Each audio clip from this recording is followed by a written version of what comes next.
हिकिड़ो फेडरल जे हवाले सां ई हिकिड़ो ॿियो असां वटि क्वेश्चन आहे, हाणे हुनखे हल करण जी कोशिशि कंदा। चए थो the next two numbers in the sequence 1 8 27। हाणे इहा सीक्वेंस जेका आहे उहा जारी थी वई, लामहदूद थी वई, या हलंदी रहंदी या कॾहिं खुटंदी कोन। और पुछा थो करे असां खां हाणे हिन खां पोइ 2 नंबर जेके आहिनि उहे कहिड़ा ईंदा हिन सीक्वेंस में। हाणे सीक्वेंस जेका हूंदी आहे उहा छा हूंदी आहे? सीक्वेंस जेका हूंदी आहे हुन में हिकिड़ी का ट्रिक रखियल हूंदी आहे, नंबर्स जी अहिड़ी का सीरीज़ रखियल हूंदी आहे जेका असांखे डिकोड करणी पवंदी आहे। उन डिकोड खां पोइ ई असांखे ख़बर पवंदी आहे त हिन में अॻिला नंबर जेके हूंदा आहिनि उहे कहिड़ा अची सघनि था। मिसाल तौरु जेकॾहिं मां हिकिड़ो सिंपल वारी हिकिड़ी जेकॾहिं रखां, जेकॾहिं मां तव्हांखे चवां भई 1 3 5, हाणे नेक्स्ट 2 नंबर कहिड़ा ईंदा त तव्हां यकीनन चवंदव त भई ही 21 नंबर आहिनि ऐं नेक्स्ट नंबर जेके आहिनि उहे 2 जेके आहिनि 7 ऐं 9 ईंदा। इहा हिननि जी जेका आहे पहिरियां जेको मूं 1 3 5 लिखिया उहो मूं तव्हांखे कोडिंग रखी हिनजी, ऐं जेका आहे उन कोडिंग खे जॾहिं असां डिकोड कयोसीं त असांखे ख़बर पई त हिन खां पोइ नंबर जेके आहिनि 7 ऐं 9 ईंदा।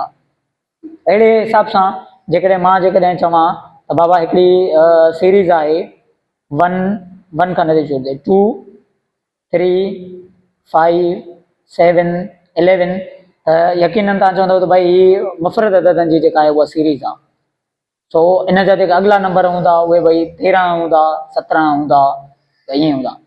त हाणे हीअ जेका सीरीज़ आहे असां वटि, सीक्वेंस आहे असां वटि जेका, उनजो जेकॾहिं डिकोडिंग कयूं त उहा डिकोडिंग वञी बीहे थी। अगरि जेकॾहिं पाण हीअं चऊं त भई 1 आहे, वरी 1 जे मथां जेकॾहिं मां क्यूब रूट ॾेई छॾियां, क्यूब ॾियां, रूट न सॉरी, 1 जे मथां जेकॾहिं मां क्यूब ॾियां, हुनजी सग टीणी कयां, वरी 2 जे मथां 2 क्यूब ॾियां, 3 जे मथां 2 क्यूब ॾियां, त हीअ बिल्कुलु सीरीज़ बिल्कुलु सही पई थी वञे। 1 जो क्यूब 1 ई थींदो, 2 जो क्यूब 8 थींदो, 3 जो क्यूब 27 थींदो।